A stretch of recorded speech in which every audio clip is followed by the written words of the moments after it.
We'll talk about how can you fix this problem on your funny prank sounds app. So all you have to do, so you just click here on settings here. So when you click on settings, it's going to take you to next step here. So it's going to take you to this list here. It's going to show for you like this.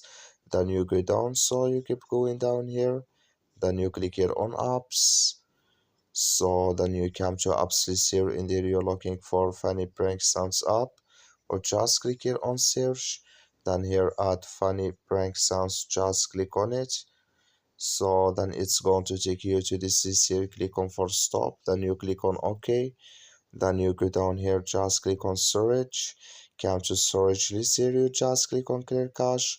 Then all you have to do now, so you just go to your Play Store here, click on Play Store. Then you search here for funny prank sounds. It's going to show for you like this. You will find here update, click on it, and it's going to work with you. That's all you have to do. Thank you for watching. Don't forget to support us by liking.